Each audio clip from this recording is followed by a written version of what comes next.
Everyone, today we are going to discuss about articles. Firstly, we should know about the introduction of article. तो देखते हैं, हम लोग बात करते हैं आर्टिकल की। आर्टिकल का अगर हम डेफिनेशन देखें तो a and the are called articles. जो ए है, एन है, द है, इसे हम आर्टिकल्स कहते हैं। दे कम बिफोर अ नाउन्स, और ये ए एंड द का प्रयोग हमेशा नाउन के पहले होता है। इसके काइंड्स कितने हैं? दो होते हैं, डेफिनिट और इनडेफिनिट। बात आ गई समझ में। दूसरा, अगर हम आर्टिकल का डेफिनेशन देखें, the words that introduce a noun is called articles. और भी अगर हम देखें तो ये हमारा जो आप देखो THE है, इसको कभी हम दा पढ़ते हैं, कभी हम दी पढ़ते हैं। तो ध्यान देना, अगर THE का प्रयोग ऐसे वर्ड के पहले हुआ है जिसका हिंदी में प्रोनाउंसिएशन, जब हम उसका प्रोनाउंसिएशन करते हैं हिंदी में, तो उसका पहला लेटर हमारा वावेल आना चाहिए। जैसे एलिफेंट, एलिफेंट, ठीक है। तो यहाँ ऐसे लिखेंगे हम एलिफेंट, तो ये हिंदी का स्वर है, इसलिए यहाँ THE ये दी पढ़ेंगे। क्या पढ़ेंगे? दी पढ़ेंगे। बट अगर हम यूनिवर्सिटी लिखें, UNIVERSITY, तो आप ध्यान दो, जो हम यूनिवर्सिटी लिखेंगे, देखो यूनिवर्सिटी में हम इस तरह हिंदी में लिखते हैं। यूनिवर्सिटी जो हमारा हिंदी का क्या है? कॉन्सोनेंट है, तो यहाँ एन नहीं आएगा, यहाँ ए आएगा, ठीक है। तो इस तरह से जब हिंदी का, जब किसी इंग्लिश के वर्ड का हिंदी में प्रोनाउंसिएशन करते हैं और उस प्रोनाउंसिएशन वाले शब्द का पहला जो लेटर होता है हिंदी का वावेल होता है, तो THE को दी पढ़ते हैं और नहीं तो दा पढ़ते हैं। इतनी बात समझ में आ गई। अब देखो इंट्रोडक्शन अगर हम देख लें, the 3 very small words A and the, अभी हमने बताया ये दा भी होता है, दी भी होता है, ठीक है।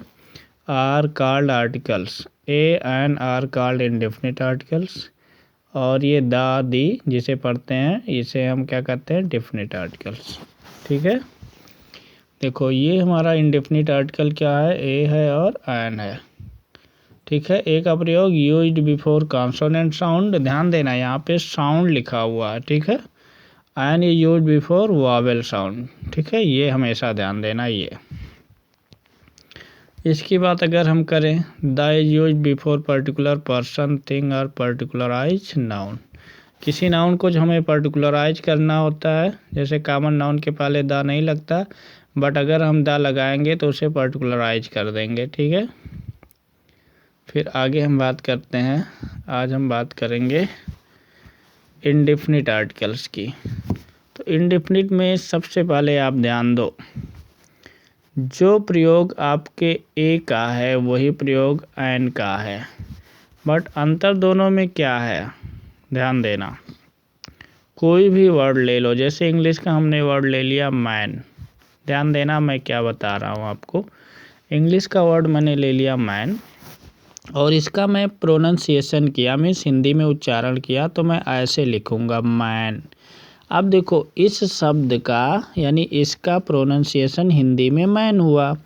अब जब हम इसका मैन देख रहे हैं तो हिंदी में ये क्या है? माँ, व्यंजन है, कॉन्सोनेंट है, इसलिए यहाँ पे एन नहीं लग सकता, ए लगेगा, ठीक। लेकिन अगर यहाँ पे हमने लिखा दूसरा वर्ड कैट, तो कैट को भी ऐसे तो पढ़ोगे आप हिंदी में कैट, तो ये भी हिंदी का क्या है? ये व्यंजन है, कॉन्सोनेंट है, तो ए आएगा, एन नहीं आ सकता। दूसरी चीज़ अगर हम देख लें यहाँ पे, मान लो दूसरी चीज़ हम देख लिए आर, HOUR, अब इसे हम पढ़ते हैं आर, हावर नहीं होता, ये आर होता, तो ये हिंदी का क्या है? स्वर है, इसलिए एन आएगा। बात कुछ आ गई समझ में। तीसरा और देखो, हमने लिखा EGG, एग, एग ऐसे लिखेंगे एग, तो जब इसका प्रोनाउंसिएशन कर रहे हैं तो हिंदी का स्वर आ रहा है, इसलिए एन लिखेंगे। इतनी बात समझ में आ गई। तो देखो, यानी वावेल साउंड के लिए हम क्या करते हैं, एन लगाते हैं, कॉन्सोनेंट के लिए ए लगाते। इतनी बात समझ में आ गई। अब देखो इसकी मीनिंग क्या होती है। ए की जो मीनिंग होती है वो 3 मीनिंग होती है। एक ए की मीनिंग होगी 1 के रूप में, दूसरा हमारा पर के रूप में, पर मीन्स प्रति जिसे कहते हैं, तीसरा ए होता है एनी के रूप में। ध्यान दो, ए का जो यूज है वो 3, एक तो ए का मतलब 1 मतलब एक, दूसरा पर मतलब प्रति, प्रति मीन्स हर एक, हर एक। जैसे देखो पहला एग्जाम्पल देख लो आप, if the first letter of a word is consonant, देखो बॉय है, बॉय बॉय, ठीक है, ये है बॉय।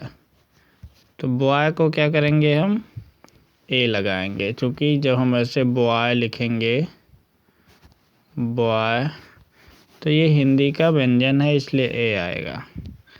दूसरा रूल क्या है, if the first letters you E but sounds like you.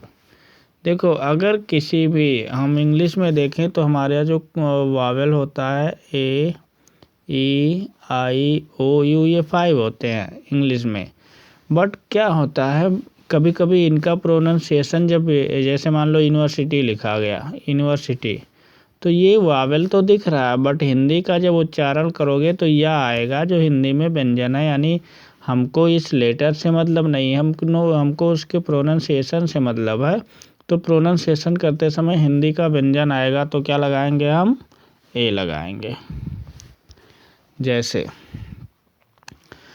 But sounds like you, ये देखो E U means you, you, a useful thing, a unit, a European, a university, ये ए लगा हुआ है। जबकि ये सब में ये देखो ई है, यू है, ई है, तो ये हमारा यू का उच्चारण दे रहा जो हिंदी का कॉन्सोनेंट है।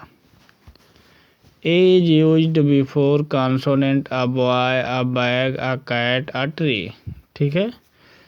ये देखो U before O, when it sounds O equal to W, like W, one eye deer, one, देखो ओ यानी लिखा हुआ है वन ना, तो ये हिंदी इंग्लिश का क्या है, वावेल है, तो एन नहीं आएगा, ये वन ऐसे लिखा जाता है जो हिंदी का व्यंजन है, इसलिए यहाँ ए आएगा, ठीक है।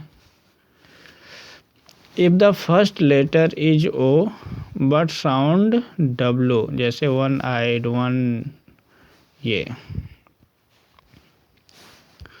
बिफोर वावेल, देखो ऑरेंज है, ऑरेंज ऐसे लिखते हैं, ऑरेंज, ठीक है, तो ये हिंदी का स्वर है इसलिए एन आ गया। ऑक्स ऐसे लिखते हैं ना, ऑक्स, ये हिंदी का क्या है, स्वर है इसलिए एन आ गया।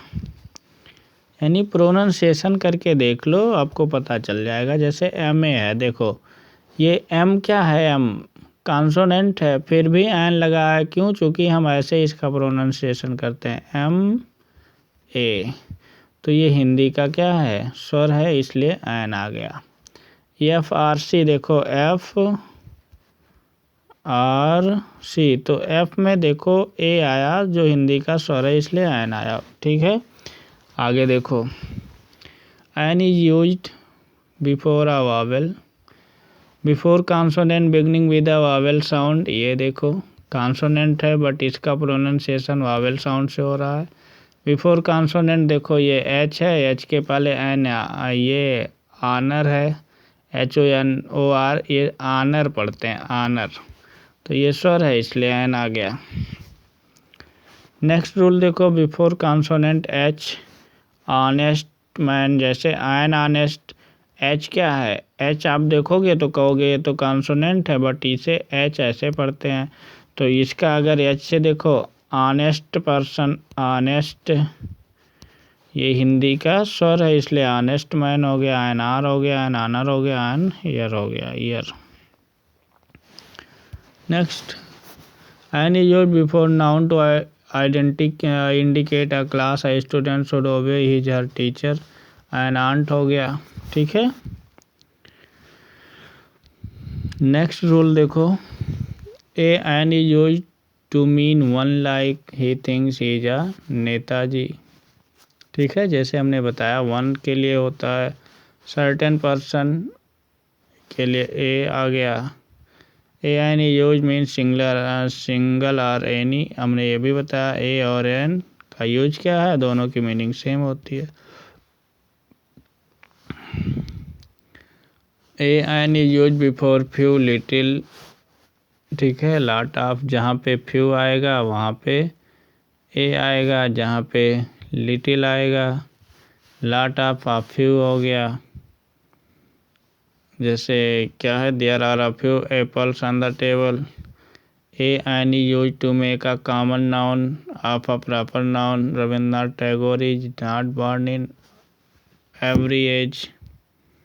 ठीक है, देखो an is use to make exclamatory sentence. देखो जहाँ पे एक्सक्लेमेटरी सेंटेंस आता है वहाँ व्हाट और हाउ के साथ क्या आता है, ए आता है। अब देखो ये तो हमारा आज का काम ख़त्म हुआ कि हमने क्या पढ़ा, इनडेफिनिट आर्टिकल पढ़ लिया। इनडेफिनिट आर्टिकल पढ़ लिया। इनडेफिनिट में क्या था, ए था एन था। वापस समझो, ए और एन का प्रयोग करते कहाँ पे हैं। ए का प्रयोग एक के लिए करते हैं, प्रति या पर के लिए करते हैं, प्रति पर या हर एक। जैसे एक के लिए पहले देखो, आई हैव अ डॉग, मेरे पास एक क्या है, डॉग है। तो ए का प्रयोग एक हो गया। अब एन कब लगाएंगे, हमने लिखा आई हैव एन एलिफेंट। ठीक है, तो यहाँ एन आएगा। फिर हमने क्या किया, फिर हमने लिखा ए का प्रयोग एक के लिए हो गया, ए का प्रयोग हमारा होगा एनी के लिए। जैसे ही इज अ टीचर, ये नहीं कहेंगे वह एक अध्यापक है, ऐसा नहीं, वह अध्यापक है, ये सही है। पर अध्यापक कोई अध्यापक है, कोई मतलब मैथ का हो सकता है, साइंस की हो सकता है, ज्योग्राफी का हो सकता है, हिस्ट्री का हो सकता है। तो यहाँ पे ए का प्रयोग ही इज अ टीचर मतलब कोई अध्यापक है, ये क्लियर नहीं है किस विषय का अध्यापक है। ठीक है, तीसरा जो हमारा प्रयोग होगा वो क्या होगा, ए का पर या प्रति होगा, प्रति। जैसे the cost of a pen, the cost of a pen is 10 rupees. The cost of a pen is 10 rupees, यानी हर एक कलम की दाम कितना है, 10 रुपीज है। ठीक है, तो इतनी बात समझ में आ गई। आज हम लोगों ने क्या पढ़ लिया है, इनडेफिनिट आर्टिकल पढ़ लिया है। कल हम लोग बात करेंगे डेफिनिट आर्टिकल की। बात कुछ आ गई समझ में। आप लोग अभी जुड़े रहिए, ज़्यादा से ज़्यादा ये वीडियो अपने फ्रेंड को शेयर करिए। जल्दी ही हम लाइव आने वाले हैं। कुछ दिन में लाइव चलाया बट उसमें कुछ प्रॉब्लम्स आ रहे थे और टेक्निकल इशू आ रहा था, बीच में हमने बंद कर दिया। बट अब इस समय घर पे बहुत ज़्यादा व्यस्तता चल रही है और जल्दी ही हम फ्री होके आपसे वापस लाइव में मिलेंगे और आपके लिए अच्छा करने की कोशिश करूँगा। Thank you.